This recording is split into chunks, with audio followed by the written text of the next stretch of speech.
Greetings of the day.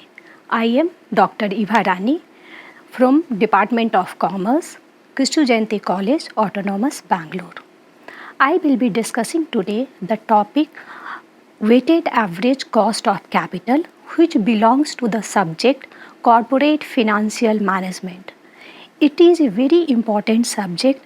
If you want to be a finance manager in future, then you have to learn what are the roles and responsibility a finance manager has to take care. For that roles and responsibility, the first decision a finance manager has to take about the financing decisions.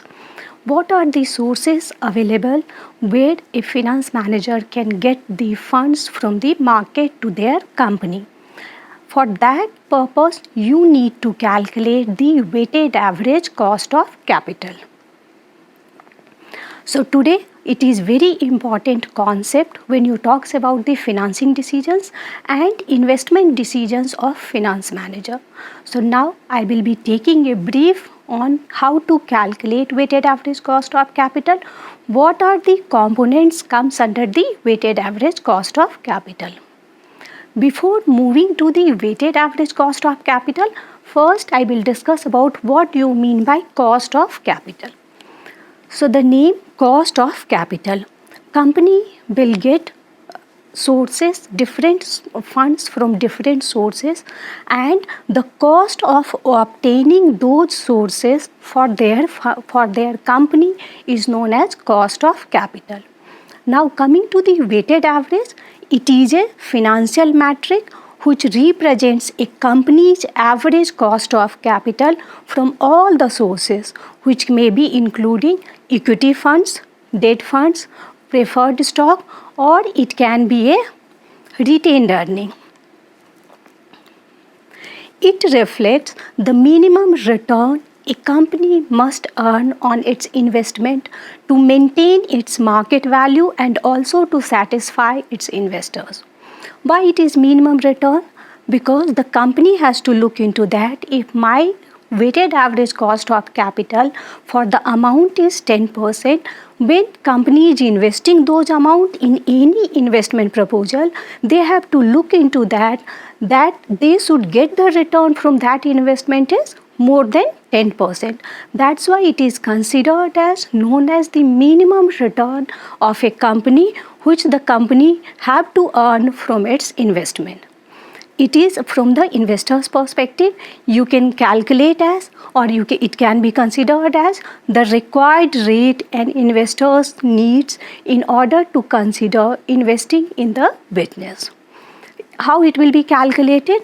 It will be determined by considering the proportional contribution of each component in the capital structure. So if a company's capital structure belongs to the equity funds, maybe debt funds, maybe preference share capital, maybe retained earning. So the company has to look what is the total value of the firm and how the relative proportions have been happened between the equity funds, debt funds, preference shares and the retained earnings. Now, I will be discussing about what do you mean by what are the components of weighted average cost of capital. So now when you talks about the different sources, there are various sources are available in the market.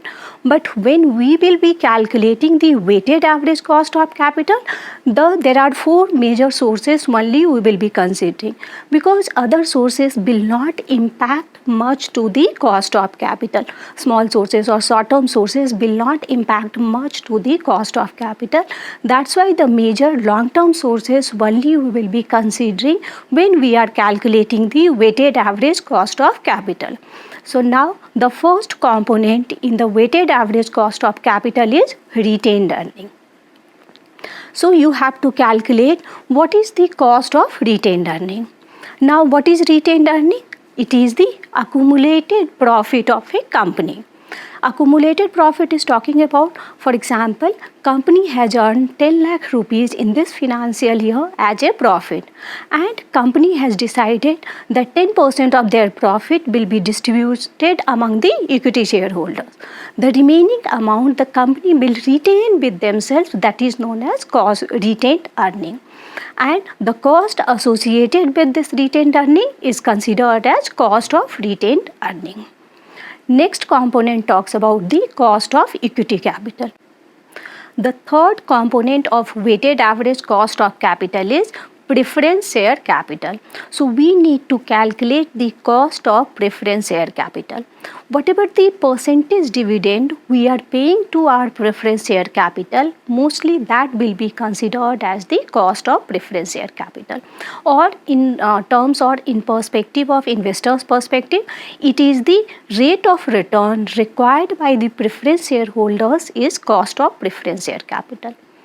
The last component of is debt funds or cost of debt or cost of debentures, cost of bond, all those things are similar concept having here. So cost of debt is talking about whatever the percentage of interest we are paying to our debenture holders, that is the major chunk of cost of debt funds. So here we will be considering calculating the individual component of weighted average cost of capital, which will include cost of retained earning, cost of equity capital, cost of preference share capital, and cost of long-term debt. This all four includes about weighted average cost of capital. So now we will be looking into that what is the formula of cost of capital. So the formula will consist of all those four components.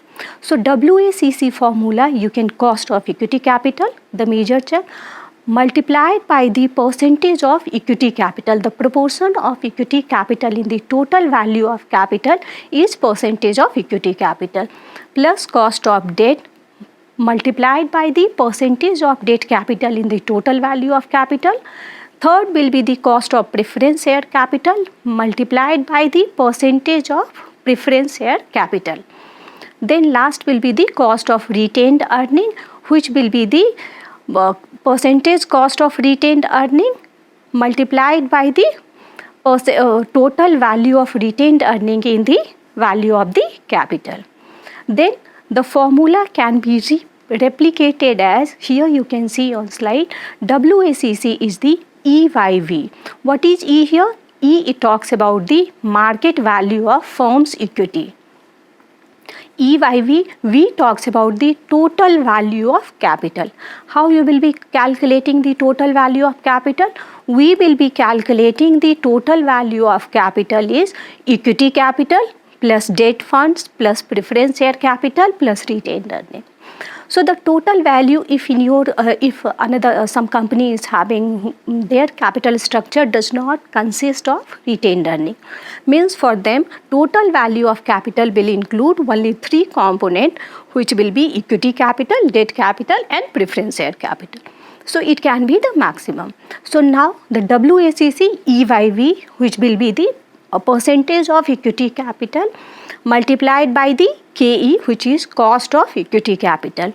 Second is preference share capital multiplied by the total value of capital, which will be the cost of preference share capital, plus the debt funds divided by the total value of capital multiplied by the cost of debt funds. Now if you will look into this cost of debt, it is the KD should be multiplied by 1 minus T. T is here talking about the tax rate. In other three sources, if you will look into that, there is no multiplication with 1 minus T. Only in cost of debt we have multiplied by 1 minus tax. Why we are doing? Because whatever the interest we are paying to debt holders or debenture holders, that will be considered as tax deductible expense. That's why we are calculating it by multiplying the KD value with WA with the 1 minus T or 1 minus tax value.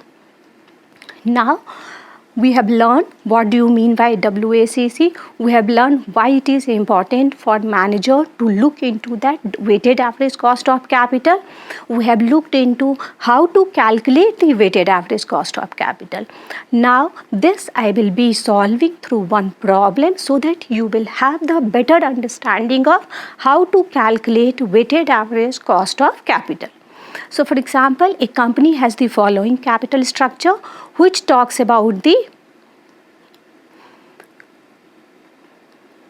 equity share capital of rupees 50 lakhs and having the cost of equity is 12%. 8% of debenture of rupees 30 lakhs, 10% of preference shares of 20 lakhs and retained earning is 10 lakh and cost of retained earning is 11%. And you have to calculate the tax rate is 30% and then calculate the weighted average cost of capital. This is the capital structure have been given. What are the total value of the capital, and then we will calculate WACC, which is weighted average cost of capital, or simply overall cost of capital is also known as the WACC here. Sometimes WACC will be represented as here overall cost of capital as well. In some books you can refer it, it will be considered as WACC. Now first, whatever the information have been given in the questions, here I have mentioned equity funds of rupees 50 lakhs, debt funds in the capital structure is 30 lakhs, preference share capital is 20 lakhs, retained earning is 10 lakhs. So first we will be calculating the total value of capital, which includes equity funds, debt funds, preference share capital as well as the retained earning. So once you will add all those values, it is coming 110 lakhs in these questions. Now whatever the cost of equity capital they have given in the questions, it is 12%. Cost of debt, whatever the interest we are paying, that is 8%.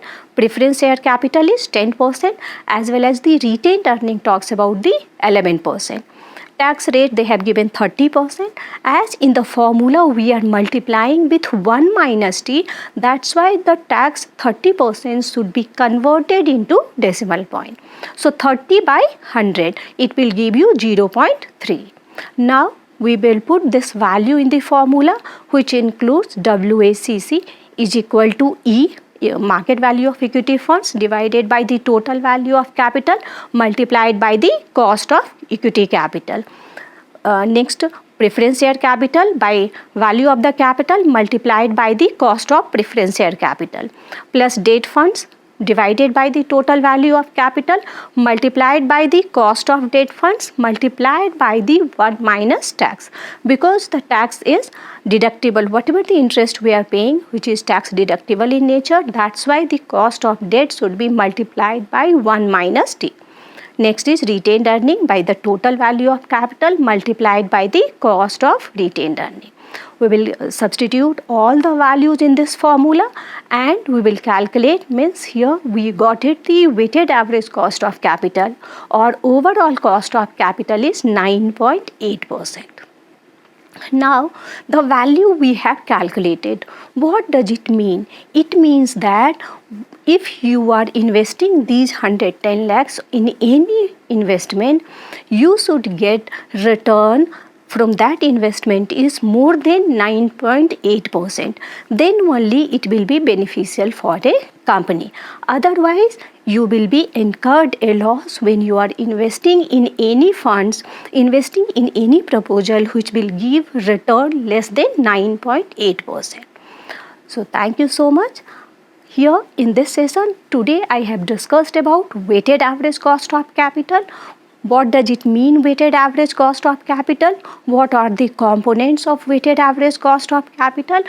How to calculate with examples. I have solved one question, so it will be easy to understand how to calculate weighted average cost of capital or overall cost of capital. So thank you so much. I hope you could have better understanding of cost of capital. So thank you so much.